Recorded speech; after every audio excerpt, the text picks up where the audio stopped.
and many of whom have been on the wrong end of an investigation, shall we say, and have not been treated fairly. And I've learnt and listened and spoken to those people. And I think, if life hasn't told me anything, it's just, it doesn't matter what you've done. And quite often you've done it for whatever reason. It doesn't matter what you've done, but you still are due and should have the respect of whoever is talking to you and dealing with you, because it's their liberty, it's their life, it's their future. It's, and we just need to have a sense check every now and again and think about what our impact when we're investigating, particularly what that does to people. That was the voice of Simon Scales. His current role is Chief Education and Development Officer at the Association of Corporate Investigators, but his expertise covers a broad spectrum of areas, including employee misconduct, fraud, bribery, corruption, antitrust and competition, anti-money laundering, sanctions and market abuse. I'm Sarah Cole, founder of Cole Forums, a high-trust network for CEOs, general counsel and senior leaders. I'm the host of Insights from the Coalface, and through my podcast, private dinners and curated events, I bring together extraordinary leaders for honest, no-filter conversations that go far beyond the boardroom. Each episode features global experts, from neuroscientists and journalists to CEOs and ethicists, sharing bold lessons and practical strategies.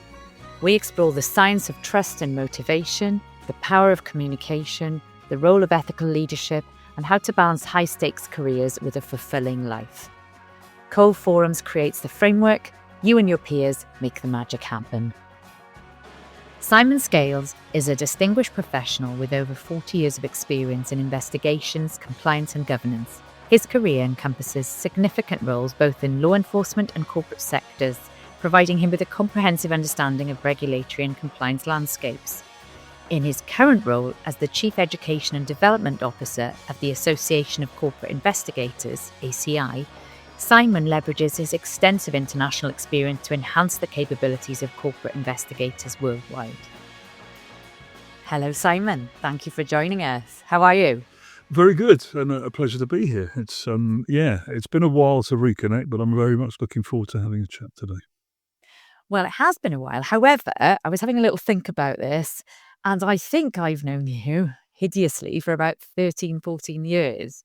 Certainly since you were TNT and possibly even VP before that. So it's been a sort of a touching base with your various roles. And I was horrified to read that it's been 40 years that you've been contributing to this space. So obviously 40 years young, obviously. Well, we do try. So looking back, let's just start at the very beginning, because I'm always fascinated. How do people get into these roles? I know you were a detective, but how did you even get into that? Take us right back. Yeah, no, it was really interesting as a start in life. My father, many years ago, he was Navy, and he was bitterly disappointed that I wanted to become a policeman and not join the Navy, which was probably upsetting for him. But look, he got over that after a while. I sort of enjoyed education to an extent, but I felt I wanted to do something relatively practical. And basically going back into the 1970s and 80s, you either did something from a grammar school, like go into a combined cadet force or join a service, join the police, or become a banker. And I decided on the first one of those, basically because it's sort of, I had a number of friends who joined and served, and they sort of said to me, you'd be really good at that. And I thought, well, I'm tall and I can run away from people very quickly, but I'm not sure. It's possibly what they meant. I don't know. Do you think that's what they meant when they said that? But it was. I mean, I actually joined slightly later than they did, and that was good because life experience sort of takes you in that direction, and it was very helpful to have done so actually. And when I joined the police, I had no idea what I wanted to do in the police, but I wanted to do something. And I fairly quickly identified that I was probably better putting my brain to investigating than I was actually putting the brawn or the physical piece to it.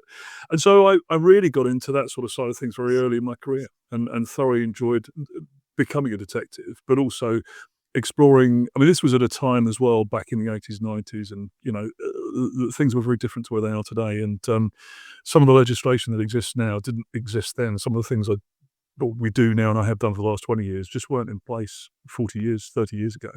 But I sort of fell into it and fell into it big time and enjoyed my career, served in numerous different places and doing numerous different things.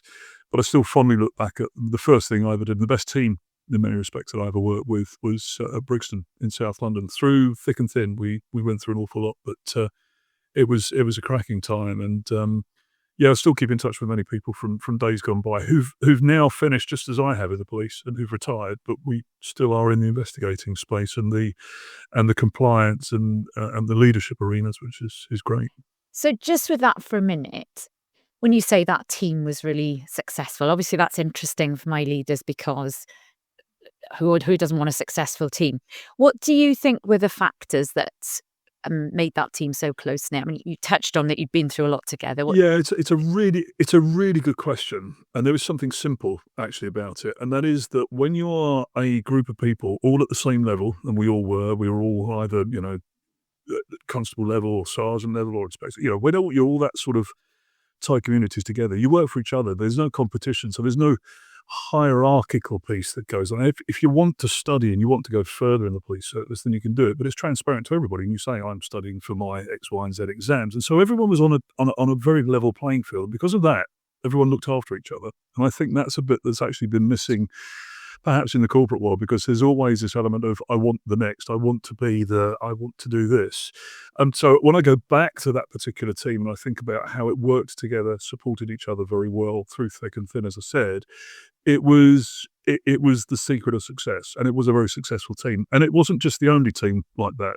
Policing back in those days, I think that was pretty much the case wherever you were, particularly in London, which is where I was. But you looked out for each other. And that's missing to an extent these days. I agree.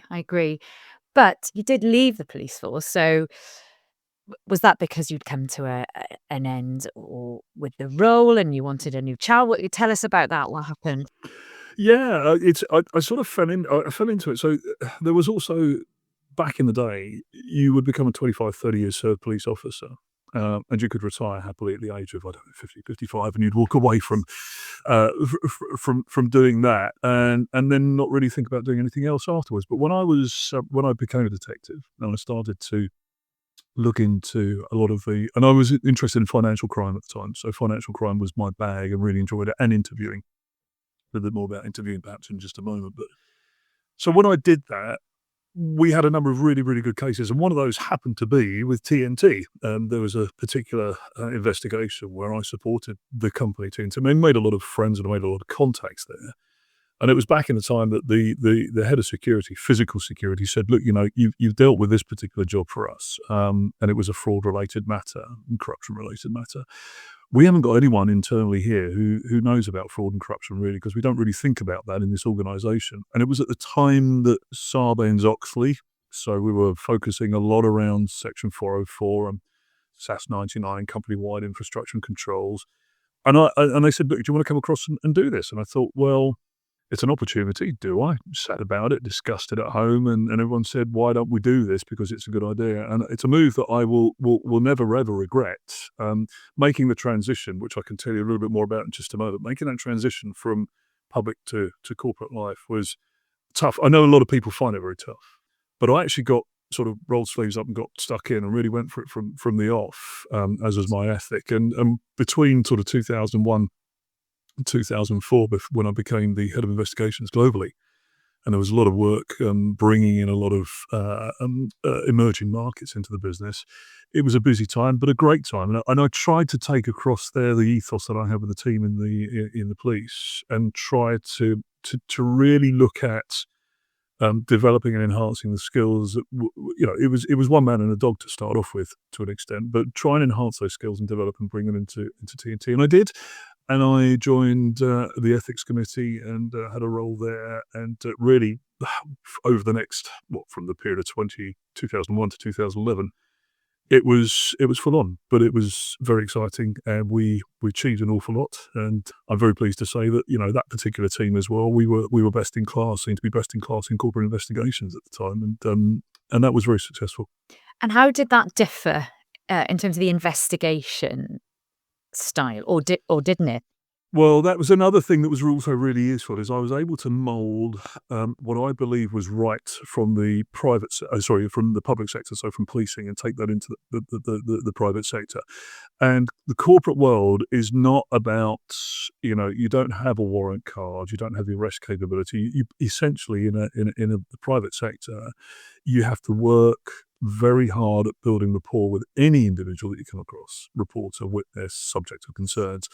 But you've got to bear in mind that a workplace investigation, anything, you're looking after the organisation, the company, and the company's interests. And so it's very different to arresting criminals when you're dealing with misconduct in the corporate arena. So the transition for me was easy. And I actually, that's the first time I spotted a USP that I thought that I could probably take on and develop over the next few years, and it's kept me going for about the last 30 years, to be brutally honest. But if you can identify a USP, something that you're good at, and really take that into the corporate arena, which I did, then it opened up so many different channels. And that particularly for me was all about interviewing. So I loved the interviewing side of things and the interviewing skills elements in the police service, but I saw that was really, really lacking in the corporate arena. So it was all about then developing and enhancing them. Why do you think it's so rubbish in the corporate, or was so rubbish? Obviously, refined now after your input, but why do you think it needed so much work and help?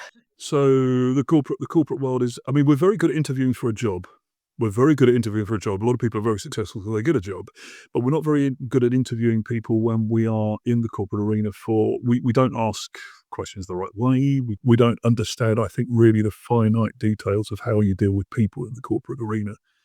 And fundamentally, you're working essentially to the balance of probabilities, burden of proof, rather than beyond reasonable doubt. So you're not in a criminal situation, so you're dealing with how you conduct yourself in a misconduct. I mean, I've always worked on the premise that everyone wears pajamas, everyone goes to the toilet, and everyone eats. So we're all normal people, whoever we are. It doesn't matter whether you're a CEO, or it doesn't matter if you're starting your journey in an organisation. You still have an opportunity to be treated in the way that you would expect people to be treated. And I just think corporates many times have gone out to larger entities and boutiques and Big Four and all that sort of stuff and say, come in and, investigate this for us. And they saw pound signs or dollar signs or euro signs at the end of that, not how do we work for you to make your organisation better, stronger, and more resilient for the future.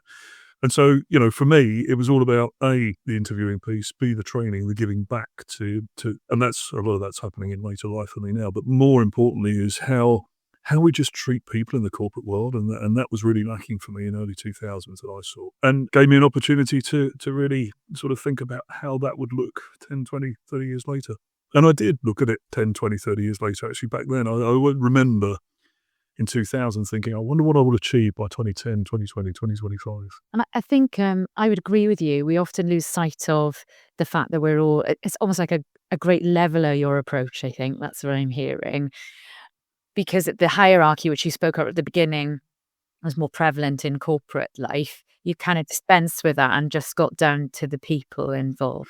Do you know, it's a massive esteemed company here because your podcasts here are talking to so many different people, many of whom I know, and many of whom have been on the wrong end of an investigation, shall we say, and have not been treated fairly. And I've learnt and listened and spoken to those people. And I think, if life hasn't told me anything, it's just, it doesn't matter what you've done. And quite often you've done it for whatever reason. It doesn't matter what you've done, but you still are due and should have the respect of whoever is talking to you and dealing with you, because it's their liberty, it's their life, it's their future. It's, and we just need to have a sense check every now and again and think about what our impact when we're investigating, particularly what that does to people. And just to sort of unpick that a little bit, one of the things that's come up time and time again already in the podcast is values and personal values.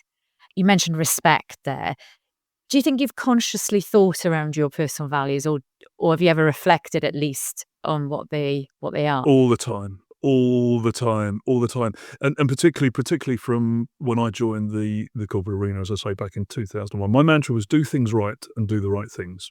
So that's how I wanted to treat people and how I wanted them to perceive me. And a lot of that comes from, I teach and I talk a lot about values and behaviours. Codes of conduct are what, that's the book in the Bible that corporates follow. Values and behaviours is the piece about how you bring yourself into the work that you do and how you approach the work that you do. And I've seen this post-COVID actually probably more in respect of allegations of misconduct and bullying, victimisation, harassment, intimidation, that sort of thing, which is really interesting because what's actually happened over the last 4 or 5 years is one person's robust management style is someone else's bullying and harassment.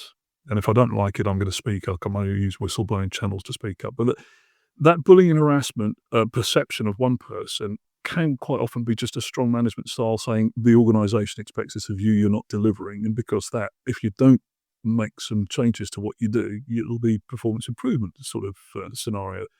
I know I'm being harassed and I'm being intimidated and bullied. That's very unfair. And opening up whistleblowing and speak up channels has given people the opportunity to actually then raise that. And then the whole investigative cycle starts because many organisations sit there and think, I've got to investigate this now because I must do so because it's a breach of our codes of conduct. I'm seeing more and more grown-up organisations now actually are saying, before we start on this, let's just see whether there's enough to investigate. And are we actually going to really ruin the reputation and the integrity of an individual? Or is there another way of actually dealing with this before we investigate it? There will always be investigations of wrongdoing. But let's just think a little bit broader and wider about values, behaviours and codes of conduct. Quite often, a simple sense check with somebody, which is, look, just be aware of how you're being perceived here because this is coming back for some feedback from other individuals. It's a sense check at this point in time. Let's see what we can do to correct it, and off we go in a positive direction. Previously, that would have been an investigation, starting to interview and speak to a normal amount of people as to why this has happened. And I just think, so you're asking me about my values, behaviours. I mean, I see that and witness it and observe it all the time, that we've just got to be a little bit, rather than, and my advice to senior leaders is don't knee-jerk all the time, because that's quite often the first port of call that you arrive at, which is we've got to do something about this because our process and policy says so. No, just think before you then make that next step and have to act. But I mean, I hear what you say, Simon, but they're between a rock and a hard place often, aren't they? Because, I mean, I've spoken about retaliation, for example. So the scenario that you've outlined absolutely could work in many cases, I agree. But then how do you monitor that so that there isn't anything untoward happening as a result of that feedback? I would urge the senior leaders of this day and age to, it's not a rock and a hard place for me. It's be bold if the right decision is to be bold, to make sure that you and the organisation can move forward at pace and do what you do, but you're not then indirectly affecting someone's, as I say, integrity and the way in which they work. Because, we can make life-changing decisions very quickly. And some of the best senior leaders I've spoken to, particularly when I've interviewed them as well in certain matters, is, what could we have done differently as an organisation to have not caused this situation to actually arise? Is there anything that we have done here that says we're too prescriptive about how people should operate? Risk is a really, really interesting concept for many, because risk is a good thing. I mean, it's not a bad thing. It's a good thing. Deviation from process and policy is a good thing if it makes an organisation better. But it's thinking about how you apply that as you do the work that you do. And I just think that there are a lot of senior leaders who are incredibly successfully educated, but the brain doesn't actually then deliver its way into how an organisation should perhaps operate and the culture they're setting, the tone from the top they're setting. I hate saying tone from the top all the time because it should come out from inwardly from everybody, but tone comes from senior leaders. Mm. Yeah. And what key risks have you seen time and time again are real danger areas for the companies that you work with? I mean, you must have seen trends over the years. Yeah, I mean, so there's 2 or 3 key things that, and I keep on striking on about one of them because it's probably the most frustrating that I see, which is organisations that treat individuals at different levels of the organisation. They treat people differently. So your senior leader, for doing something particular wrong, gets a rap over the knuckles, and they're too important to lose from the organisation. And we'll see what we can do to make sure this one moves forward, and we've all learned from the process. Whereas your most junior of individuals in the organisation is responsible for that same type of conduct, and they're out the door straight away. And that disparity of judgment and decision making it does real damage to the speak up process. It stops people. The people will say, "Why do I bother with this? Because if I speak up, I know what's going to happen. So why do I really bother with this? I don't really want to embroil myself in these sorts of things because I know that the business, the organisation, isn't going to take the right decision, and I know they're going to support the person who's more senior. So why do I really bother?"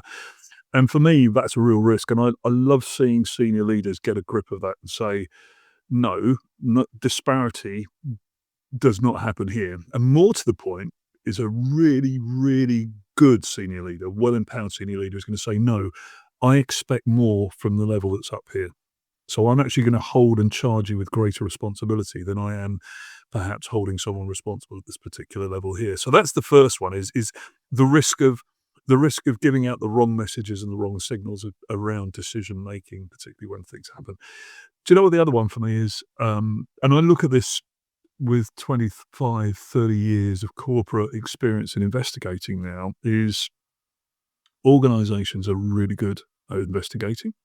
They do the job well when it needs to happen. The disconnect comes at the end of that. We find something that's substantiated or something that's wrong, and we take action against the individual, but we never correct the practice. And so you find that the next year you're going back and reinvesting the same type of thing elsewhere. And that's, for me, is a big black hole. And that black hole, I mean, it's sort of being plugged. I mean, I'm talking very much around investigations here, but I'll give you a really good example here. There are a couple of ISO standards. There's one which is 37002, which is about having a speak up management system in place. So an organisation should have a capability of someone being able to speak up, and they've got a system and a process for that. 37,008, of which, and we'll talk a little bit about perhaps the ACI in due course, but the Association of Corporate Investigators are heavily involved in how internal investigations in organisations are carried out and maintained, how they're performed, and the right things to do throughout an investigation process. So that there's a standard out there. Wouldn't surprise me if the next step at some point will be there needs to be an ISO standard for, and how do you deal with the corrective action and who becomes accountable for that afterwards, so that we learn as an organisation from this issue, whether it's a financial crime issue, whether it's a misconduct, whether it is bullying, banter, intimidation, all that sort of stuff. Doesn't matter whether it's a financial crime or it's a piece of misconduct. There is a methodology for taking corrective action in the future. And do you use those standards for measuring the impact of whatever corrective work's been done? Yeah. If any. Yeah, and holding executives accountable. So finding somebody who's, you're on the hook for this. So we found this as an issue. We've investigated. We dealt with the all the outcome that's necessary there. But you need to take action inside the organisation to correct the issue that we've got here. And in 3, 6, 9, 12 months, I want you to show me substantive evidence of how you've done that and what we've done to improve. It may be as simple as training, advice, and guidance. It might be something that needs a specific procedural and internal control process revamping. But most importantly is someone's taken action. And I think also adding to that, and if you don't, then you're on the hook for this. So we might sort of need to have words with you about not taking action or failing to do so, because we're finding we're having to reinvestigate again. We're seeing the same issues and the same concerns coming out time after time.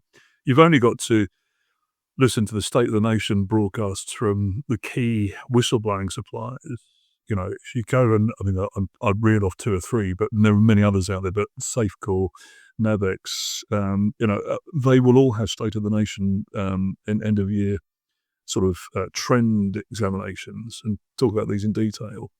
And I think one of the things that we see often is the fact that no one does something after the investigation has finished. And I'm talking about investigations. And if that's the case, that worries me from a wider internal control perspective in an organisation, that perhaps they're not doing all that they should be doing far wider than just investigations. And I think there's nothing more damaging to a company culture, as you've just said or alluded to, than having a survey, an engagement survey, or having results from an investigation and then literally sitting on their hands and not doing anything. It is worse than not doing it, having done it in the first place, isn't it? For sure.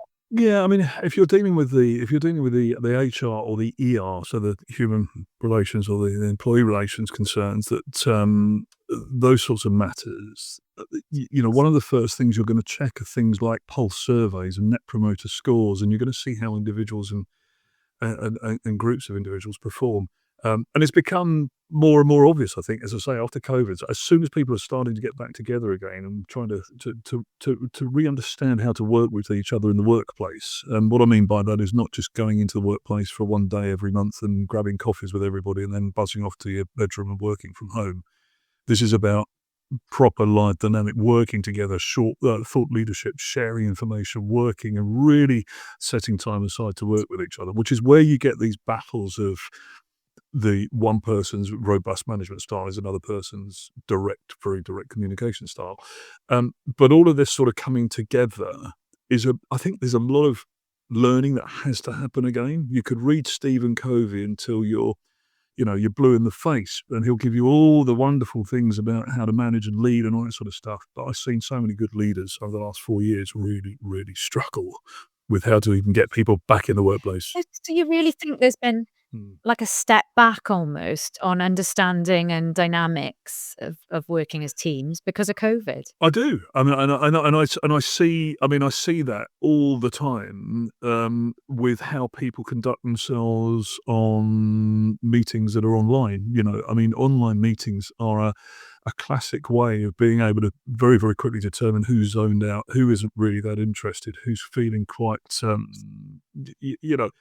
You see the broadest range of emotions.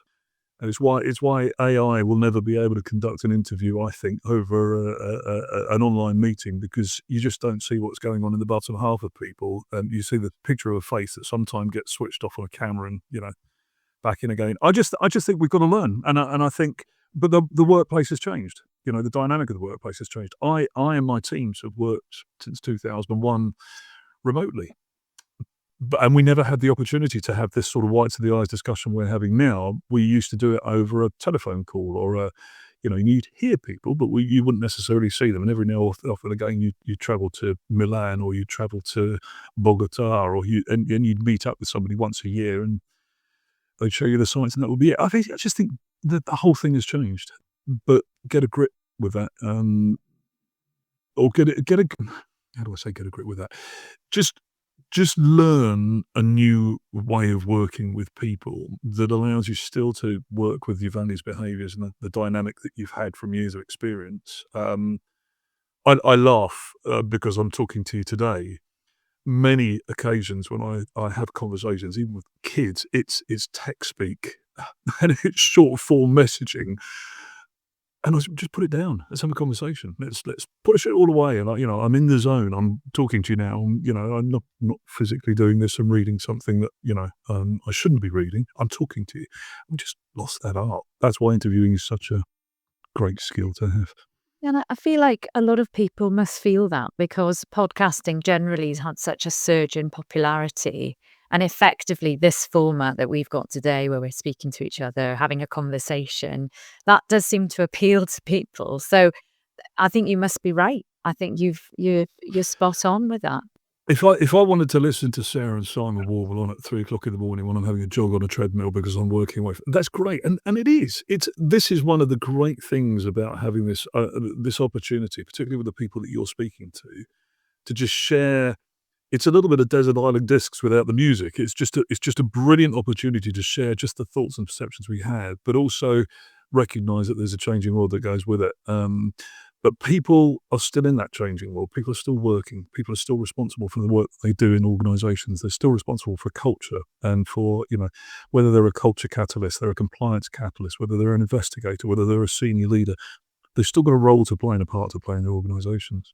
Really good tip. And I'm glad you brought up Desert Island Discs because I was going to ask you, I know the answer to this question. I'll explain why in a moment. But what do you do for fun, Simon? Because this is a tough gig, right? It's very hyper-focused, I'm guessing, a lot of the time. I mean, this interview style that you talked about is pretty intense, right? So what does Simon Scales do for fun?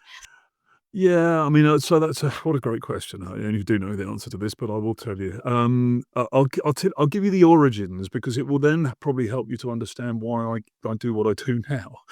But I think one of the things when I was in the police, as I mentioned to you, one of the first pieces of training we were taught in back in the 70s, 80s was to talk with your hands. You just keep your hands. You talk to people. You're using your hands. You're sort of you're having a conversation which is engaging, but you're always thinking about safety. So that's the first piece. Now that's completely irrelevant to what I'm going to say now, but you'll get an idea of why that made me possibly a wee bit more extrovert. So way back before I even started in the police, and I went to my interview for the police. They said, "What do you do outside of school or Saturday jobs and all that sort of stuff?" And I said, "Hospital radio. I love hospital radio. I love going into the hospital. There's a big hospital where I used to live, and I used to go in there. I started being a runner, so running around the wards, talking to people, just finding out what they did.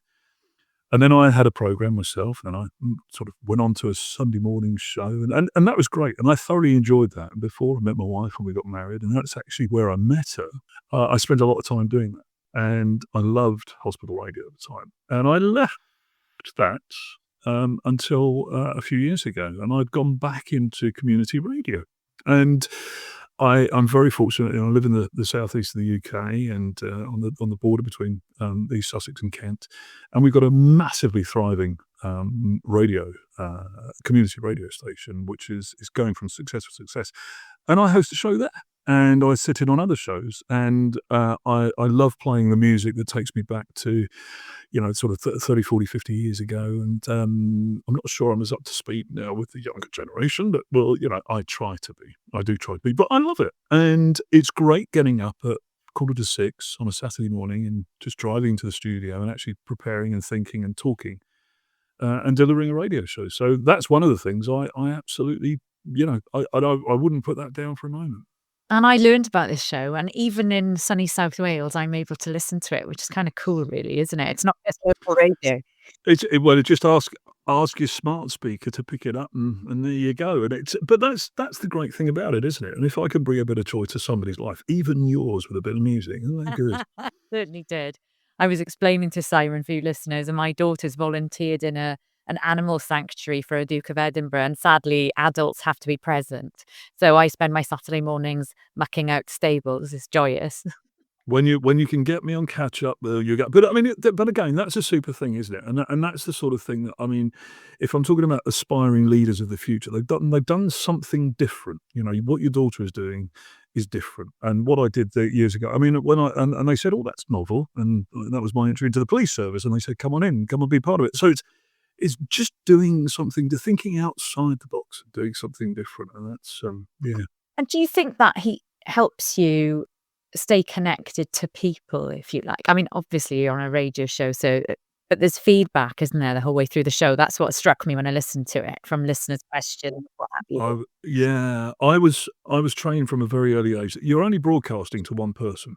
So you actually sitting there, and there could be thousands listening, but you're actually only broadcasting to one person. If you make that one person stay with you and listen to you for 3 hours, then you've done the job right, because everyone else will stay with you. If you make it lively, interesting, and it doesn't necessarily have to mean, it's not all about the voice, but it's all about reacting to what's going on and just making it different. And for 3 hours, if you've got a captive audience on a Saturday morning and you can keep them there, that's brilliant. And so, yeah, it does.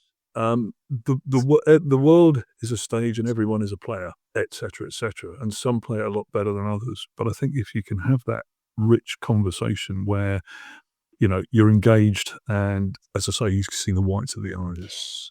Just on engagement, I'm going to jump fast forward now, and we can travel back to how you transitioned into this role in a moment. But you're currently Chief Education and Development Officer at the ACI, the Association of Corporate Investigators. So it's just struck me as you were talking about engagement there and keeping people's attention. Is that something that transitions into that role, I'm guessing, as well? Absolutely, and that was something. So, just to give you a little bit of background to this, the ACI, the Association of Corporate Investigators, started off way back in 2005-6, actually, something called the Corporate Investigation Council, and it's where like-minded global heads of investigations came together. So there were about 30 of us from every industry: financial services, FMCG, pharma, oil and gas, logistics, and so on and so forth. And we all came together to talk about best practice for investigations. There was a career. If you were a lawyer yourself, so you know your vocation as a lawyer is a lawyer, and then your continuing professional development takes you off in all these different directions. But you're a lawyer. You remain a lawyer because that's what you did. Your sort of 7 years of this and all the training that goes with that. And there's a vocation similar for auditors actually, but they do their articles and do their same for accountants, etc.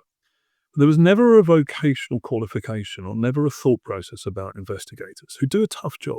I mean, it is a tough job. It's emotionally very draining. It's very stressful. It's very dynamic. It's very fast paced, and you're managing a number of stakeholders who can be quite, they can be quite intense. Those relationships.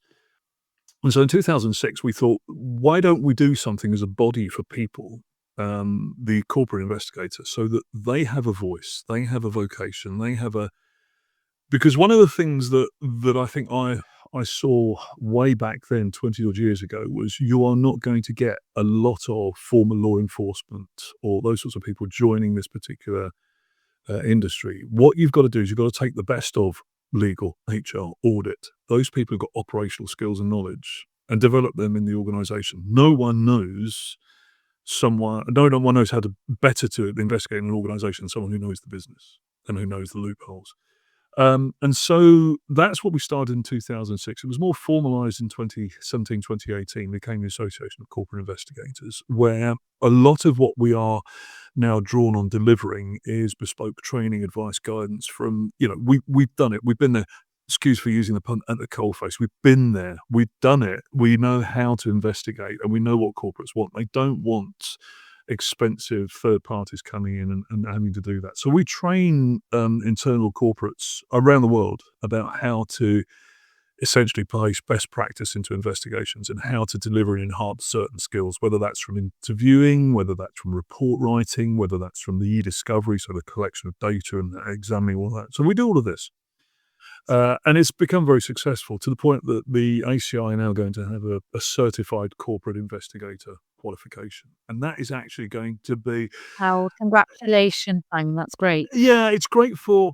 What I've found is it's great for people who are on the path, on the journey to wanting to become an investigator. And I sit there now and I look at, one of the things I love doing is going into an organisation, looking at the 20 to 35-year-old dynamic and thinking, you're going to be very good in the future. You're going to be very good in the future. You're going to be great in the future.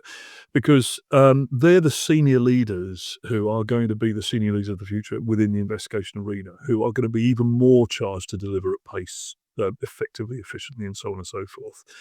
And what I'm seeing of the younger generation, the millennials and forward now, is they get it. They get why you don't want to be doing this again next year and reinvestigating the same thing twice. So let's learn and do what we need to do now and become a culture catalyst or an investigative catalyst to bring improvement to the organisation. And I just think that's great. And what we're finding is investigation functions are smaller, tighter, leaner, better than they probably were 20, 30 years ago. And that qualification, the certification, the CCI for those individuals is going to be great. And it doesn't matter where you are in the world, you'll be able to go through that learning of all of the pillars that are associated with a good investigation. So that's right from, sort of triage and assessment through to gathering your evidence, interviewing, report writing, and stakeholder management. All of that stuff is covered there. And there's nothing out there. This is back to this USP. There's nothing out there that will rival this. And we're getting great news and noise and feedback about this being a certification of choice for a prospective employer in the future. So it's just great to be able to deliver that back, and if I look back, in my 60s, I look back at this and think, have I achieved something? I would go, that's pretty good. I'm quite happy with that. Now, a couple of questions and comments arise from all of that. I've been taking it all in. The first piece is, look, you are preaching to the converted. The whole peer support thing from my side is about people coming together who do similar things, have similar challenges, because there is nobody better to hold you accountable, share best practice with. So I think it's a wonderful concept that you had, and it's obviously endured, that concept, because it's just growing all the time. And the other thing I wanted to pick on there was your focus on that age group that you spoke about. I've got two questions there. One is sort of drawing on your experience. What piece of advice would you give a young aspiring investigator? And the second question I wanted to ask you was, why do you think they get it in the way that you described, more than somebody who's perhaps even been around in the company for 40 years, you know? Yeah, yeah. No, I mean, that's a great question, or two questions. My advice has never changed. So long as it's well managed and well handled by those people, really, just give it a go. Failure doesn't matter, because failure is all part of the learning curve. And if you've done something wrong once, you've learned from that for the next time it happens. And Lord only knows, I've so many times that I've actually done that myself. And every single day that I interview somebody, even now, it's a school day. Every single day is a school day, because I learn something about people and how they operate. But you've got to go through that journey to do so. So to give it a try, be bold, give it a try. One of the things that I see many people who are perhaps slightly more experienced actually back off asking some of the questions that are necessary. The younger generation isn't bad about coming forward. And if they spot an Achilles heel, they'll turn the screw and they'll try to get that information. But coached and guided and trained and mentored in the right way, that is a real pathway to success, because they then will take a step back in 10, 20 years' time and think, I went through this and I remember when I was given an opportunity. I remember when I got it wrong. I remember when that went terribly, terribly badly. They're not worried, and they'll take the fear, and they'll harness it. Where, as I say, the older generation, perhaps we are a little bit staid. It's always been this way. There's a pecking order, and this is the way it happens. So I've always, and I've always tried to encourage that, multi-gender, disciplined, doesn't matter who people are, just go with your gut feel and opportunity. So that's one of the bits of advice I would also give. I mean, the other bit of advice I'd also give to senior leaders is recognize and give that aspiring talent a chance early. If you give that, doesn't matter. You're not setting someone up to fail. You're setting someone to give up, to take an opportunity and see what they can do with it. And if you can really coach that into senior leaders, I think you're going to see how good that raw talent really is.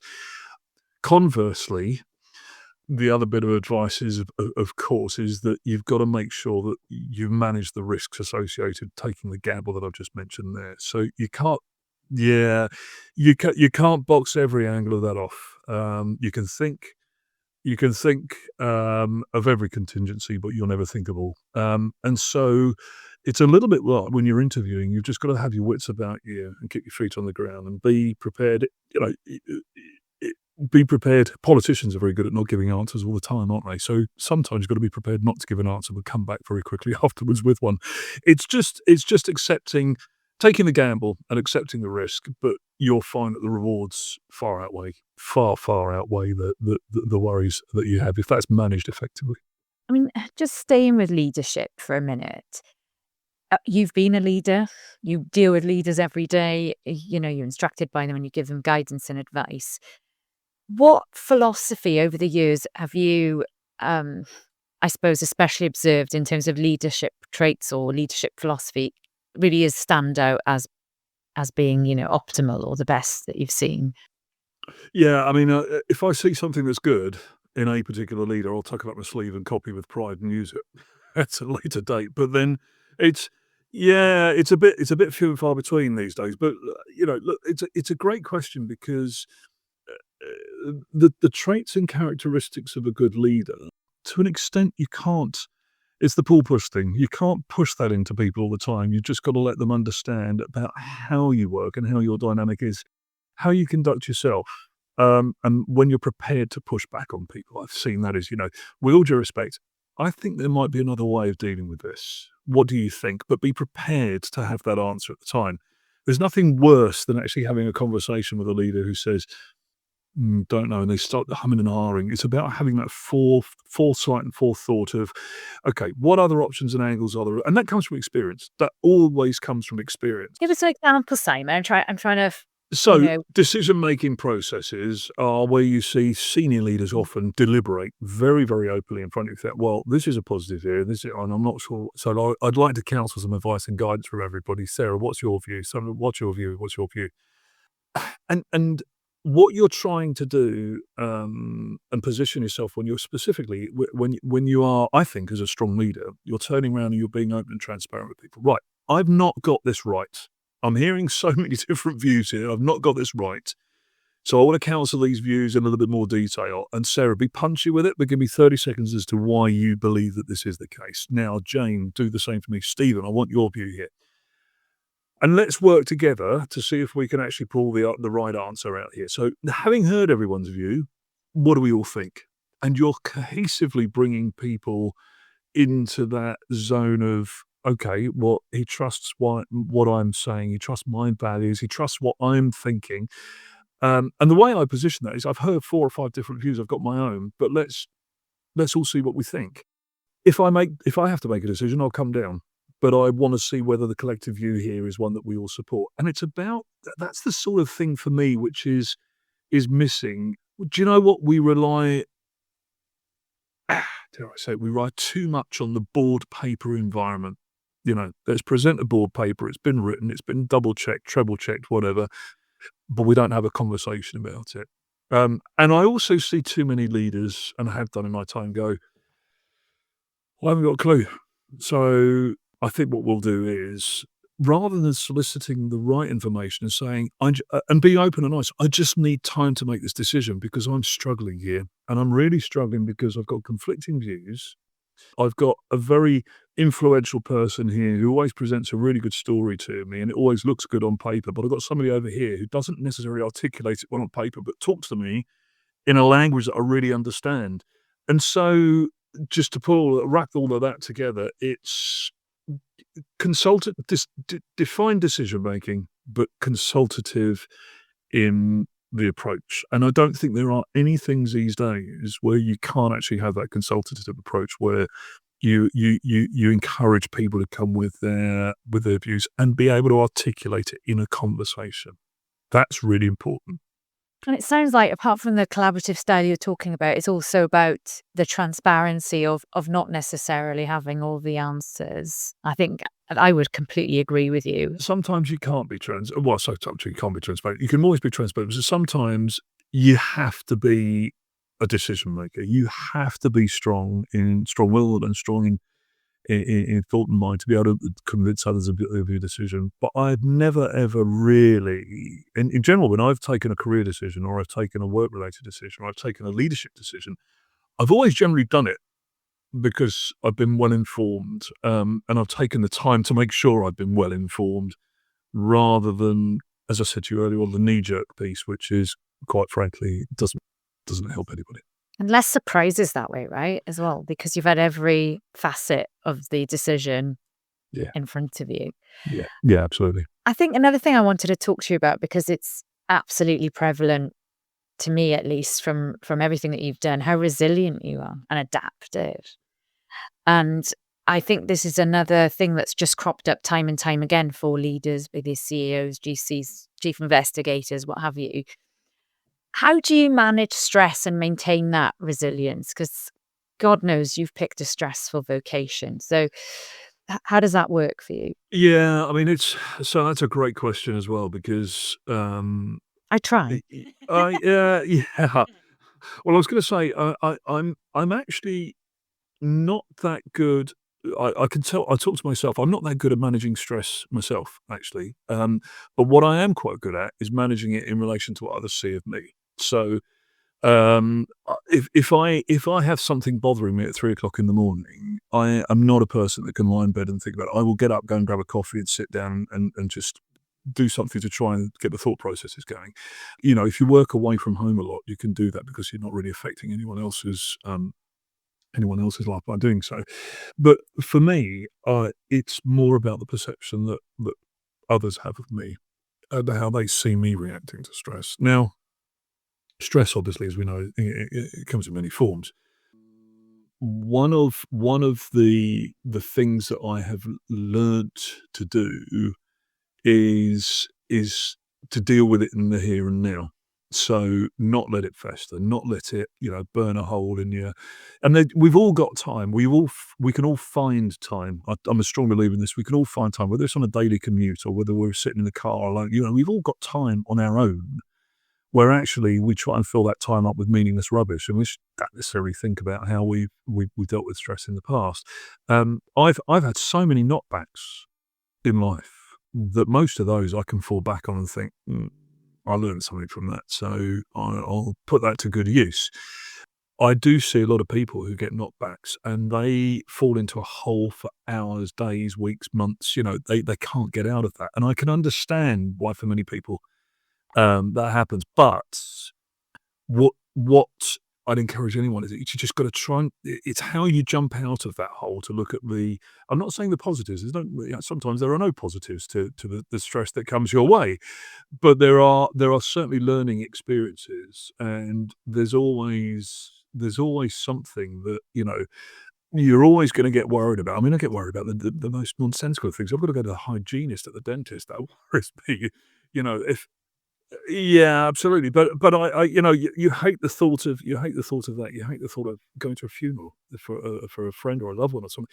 But somewhere along the line, your emotion lets you deal with it, and you come out the back end of it and think, actually, that wasn't as bad as I thought it was going to be, and I perhaps actually surprised myself as to how I've dealt with it. And familiarity breeds contempt, I know, but familiarity helps you deal with stress as well. So if you've seen the symptoms before and you need to learn from yourself, then try and do so. Yeah, and I think that probably helps you a lot with your team as well, because, and this only comes with experience, doesn't it? If you've endured a lot, which I'm hearing from you have, you know, we've all got our own struggles that we're dealing with, aren't we? But it does help us empathize with others and maybe be more supportive and less judgmental and all of those things. So as leaders, I think that's something, you can't learn it, but you can increase your experience of life and be more sort of roll with it a bit more. I would agree. I would agree. And different leaders react in different ways. I've worked for some superb leaders. I've worked for some true shockers as well. But those that were the shockers, I sort of managed to think, okay, let's step away and walk away from this one and find something different. I mean, you're the master of your own destiny, really, at the end of the day. But yeah, no, I mean, different people deal with things in different ways, and as I said to you earlier on, my philosophy is everyone wears pajamas and everyone goes to the toilet and everyone eats. So, we're all human beings. Some people are different types of human beings to others. But yeah, absolutely. And I think your read on humans from your early days, even as an investigator, probably really helped you. I wonder, I'm just thinking, about this last transition now to the ACI. It was a completely different hat again, Simon. What's next for you, though? What do you look into the future? What are you hoping to do next? Oh, lots to do. I mean, lots to do with the ACI, number one, but more importantly, there's lots to do in terms of, I've always had a sort of a fairly good 3, 5 and 10-year plan. The later you get in life, you obviously know what that means in terms of perhaps sitting Shorter down and, plans. and enjoying shorter plans, shall we say. Yeah. So, I've now crafted time to obviously deal with recreation and being able to look after myself and have some time where that's concerned, and that's good. And families, the older you get, the family becomes even more important than it has been all the way through. I had a telephone call last week with a couple of people who previously worked with who are looking to make that bold move. If I've been somewhere for an awful long time and I think it's time to change, go for it. What can I do to help you to convince yourself that you want to go for it? And having those conversations is lovely because it's people that you really, I know, are going to be future stars and successes and senior leaders. So there's an element of that with the ACI as well. I mean, I've probably got to the point. I've done the public service, I've done the regulatory bit, I've done the senior leadership in corporate on a number of occasions. I've been in corporates where it's all gone very, very, very sour and belly up in the organisation, and we need to turn it round. enough. And I've also seen many who've tried to regurgitate themselves when it's probably time not to do so, time to turn around and say no. So, look, the next 3 to 5 years is I've got some ideas, and if they come to fruition, then I mean, I could sit back now, and if it stopped tomorrow, I'd be saying, "Do you know what? That's a great result. It's been a good journey, been fun, and I've enjoyed every single moment of it." Do I feel I've cut myself short? No, but have I got more to do? Absolutely, yes. And there's always ideas cropping up and popping up. Also, the world is a very strange place, and it has been, to be brutally honest, for a while. And I'm not, we all look upon this over the last few years as, my goodness, it's even worse than it always has been. But the world has historically gone through turmoil and change, and needed good senior leaders to get us out of it, situations that we've had in the past. So, I'm not particularly as worried about that as I am for, because I think there's a massive opportunity for you know those who are young, children, grandchildren, even in the future. So your life will be very exciting, and I'll just see what it delivers. I mean, just on that, I mean, our time sadly is coming to an end. In fact, I'm probably going to overrun horribly as I always do. But I just wonder, you touched on legacy before in terms of what you might achieve with the ACI, but what about the whole caboodle legacy? If you could pick, what would it be? Yeah, I mean, for me, it's I fell on my feet with the interviewing piece, going way, way back into policing days, and before that, even like at hospital radios and stuff. But had no worries about talking to people. And I'm just surprised that for 40 or 50 odd years, I've actually managed to make a career out of being able to interview people, whether they've done something wrong or whether it's on the radio. I've just been, but what it's told me is that the art and skill of interviewing is not going to be one that goes away, all the while we rely on it. And we do rely on it.